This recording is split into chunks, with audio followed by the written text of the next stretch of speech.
Elon ऑक्टेवियम Hume के द्वारा स्थापित, जिसके पहले 25 साल में अनेक ब्रिटिश सेक्रेटरी अध्यक्ष रहे और जो 140 साल पूरा करने जा रही है 2 महीने के बाद, उस कांग्रेस पार्टी जिसके नेताओं के अनेक वॉइसरायों के साथ बहुत निकट प्रगाढ़ पारिवारिक संबंध रहे और जिन्होंने आज़ादी के बाद ब्रिटिश गुलामी की थाती को छाती से चिपका कर रखा और जो आज भी कर्नाटक के 2023 के चुनाव में एसडीपीआई के जनरल सेक्रेटरी इलियास थुम्बे ने यह खुलासा किया था कि 2018 के चुनावों में कांग्रेस पार्टी और एसडीपीआई के बीच में गुप्त समझौता था भाजपा को रोकने के लिए। वो कांग्रेस पार्टी जिसकी नजर में आतंकवादी कोई भटका नौजवान है तो किसी की जुडिशियल किलिंग हुई है, वैसी कांग्रेस पार्टी आज राष्ट्रवाद के जाज्वल्यमान प्रतीक, भारतीय समाज में निस्वार्थ सेवा, समर्पित निष्ठा के चमकदार प्रतीक राष्ट्रीय स्वयंसेवक संघ को राष्ट्रवाद और सामाजिक एकता के ऊपर भाषण दे रहे हैं। मुझे लगता है भारतीय राजनीति में इससे बड़ी विडंबना नहीं हो सकती। और भाषण देने वाले नेता श्री प्रियांक खड़गे, जो कि कर्नाटक के मंत्री भी हैं, राष्ट्रीय अध्यक्ष मल्लिकार्जुन खड़गे जी के पुत्र हैं और राष्ट्रीय स्वयंसेवक संघ के प्रति अपशब्द बोलने वाले, अनाप शनाप शब्द बोलने वाले अनेकानेक कांग्रेस नेताओं में से एक हैं। उनसे मैं पूछना चाहता हूं, क्या आप ये बता सकते हैं कि भारत में दलित बस्तियों के बीच में काम करने वाला सबसे बड़ा संगठन कौन है? महोदय, ये सेवा भारती है जो संघ से जुड़ा हुआ है। क्या आप बता सकते हैं कि जनजातीय क्षेत्रों और वनवासी क्षेत्रों में काम करने वाला, निस्वार्थ सेवा, अपनी जान हथेली पे रख के काम करने वाला संगठन कौन है? वह वनवासी कल्याण आश्रम है जो कि संघ से जुड़ा हुआ है। वो जनजातीय लोग, वो ट्राइबल्स जहां स्कूल बनाना संभव नहीं है, जहां 1 या 2 बच्चा हो सकता है, वहां पर एकल विद्यालय, 2 लाख एकल विद्यालय चलाने वाला संगठन, एकल विद्यालय संगठन राष्ट्रीय स्वयंसेवक संघ का है। और मैं विनम्रता और चुनौती से पूछा हूं, आपसे जुड़े हुए कितने संगठन हैं जो कि इनके ऊपर इस तरह के क्षेत्र में काम कर रहे हैं। अतः यह समझा जा सकता है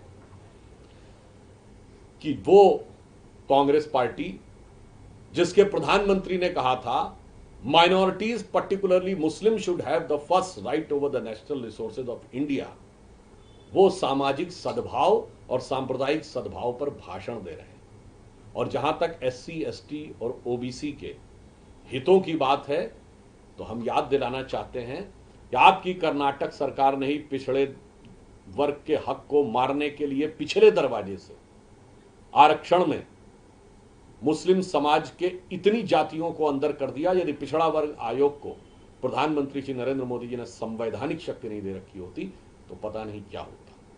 इसलिए मैं कह सकता हूं, समाज में विभेद, विभाजकता, गुलामी की मानसिकता और आतंक के अपराधियों के प्रति उदारता की प्रतीक कांग्रेस राष्ट्रवाद के समर्पित निष्ठा, प्रखर राष्ट्रवाद के प्रतीक राष्ट्रीय स्वयंसेवक संघ पर आक्षेप करती हुई मेरे ख्याल से भारतीय राजनीति की सबसे बड़ी विडंबना की प्रतीक।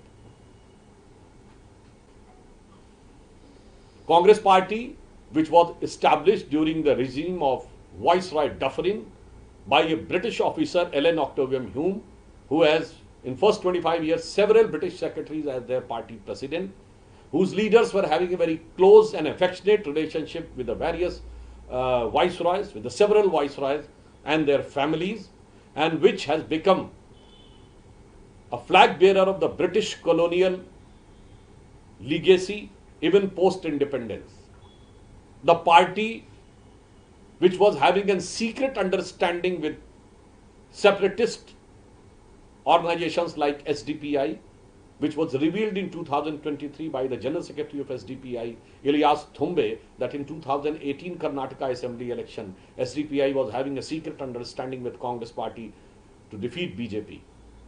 And this Congress party, whose leader Priyank Kharge, who is son of the Congress president Mallikarjun Kharge, and is one of the numerous leaders who are having a habit of abusing RSS here and there without any fact, are now giving sermons. That party, which was having officially alliance with Indian Union Muslim League, which was having a secret as understanding with SDPI, which was having a very soft heart for what is happening in Gaza, whose leaders were supporting those people who were openly supporting Hamas and Hezbollah. In those eyes, those who were perpetrators of terror are innocent, and they are trying to give sermon to that RSS, which is the brightest star and a flag bearer of nationalistic sentiment and a selfless service to the poor and downtrodden sections of the society. I would like to ask the Congress party, do you know that which is the biggest organization which works among the scheduled caste and among the various Dalit bastis? It is Seva Bharati, that is an RSS organization. Do you know which is the biggest organization which works in tribal areas? That is Vanvasi Kalyan Ashram, which is run by RSS. Do you know that among the tribals, if there are those remote areas in which the opening of a school is not possible, hardly 1 or 2 children are there, in that the Ekal Vidyalaya, for those students, there is a 2 lakhs Ekal Vidyalaya. Who runs the Ekal Vidyalaya Sangathan? That is RSS. So if Congress party, which is right now totally engulfed and infected with the divisive forces, whether on the region, language and state, and who is having a very soft and kinder heart for the separatist forces and even in the terrorist forces, and they are trying to put an allegation on the rock strong foundation of nationalist force, that is RSS, it looks ridiculous and conspicuous. Congress के नेता प्रियांक खड़गे जी से मैं कहना चाहूंगा कि राष्ट्रीय स्वयंसेवक संघ के प्रति अपशब्दों का प्रयोग अगर आप इस मुगालते में कर रहे हैं कि आपकी पार्टी आपको कोई और बड़ा पद दे देगी, क्योंकि कांग्रेस के नेताओं में एक होड़ लगी हुई है कि आरएसएस के बारे में अपशब्दों का प्रयोग किया जाए, तो मुझे याद दिलाना चाहता हूं कि आपके आदरणीय पिताजी श्री मल्लिकार्जुन खड़गे जी को इसी कांग्रेस पार्टी ने कर्नाटक का मुख्यमंत्री नहीं बनने दिया और राष्ट्रीय अध्यक्ष पे रहकर भी उनकी हैसियत उस लेवल पे रखी कि अभी मात्र चंद महीने पहले उन्हीं के गृह राज्य कर्नाटक में मुख्यमंत्री के विषय के ऊपर वर्तमान में राष्ट्रीय अध्यक्ष और नेता प्रतिपक्ष रहते हुए भी उन्हें यह कहना पड़ा कि यह निर्णय हाई कमान लेगी, यानी राष्ट्रीय अध्यक्ष होकर भी वो हाई कमान न होकर लो कमान है। तो अपने आदरणीय पिताजी के अनुभवों से सीखिए और इस मुगालते से बाहर आइए कि आरएसएस के बारे में अपशब्दों का प्रयोग करके आपको कांग्रेस में कोई बहुत बड़ा नेतृत्व का पद मिल जाएगा। Like to suggest to Shri Priyank Kharge that if you are having any obsession that by abusing RSS, which so many leaders of Congress party are now engulfed in that obsession or engulfed in that mirage, that they are one of the topmost posts is just few meters ahead, you should come out of that mirage and you should have learned the lesson from the career of your father, Sri Mallikarjun Kharge. This Congress party has not allowed Sri Mallikarjun Kharge to become the chief minister of Karnataka, which has been openly said on the floor of the House in Rajya Sabha by none other than former Prime Minister Sri H.D. Devgada, which is available in the proceedings, in presence of Sri Kharge.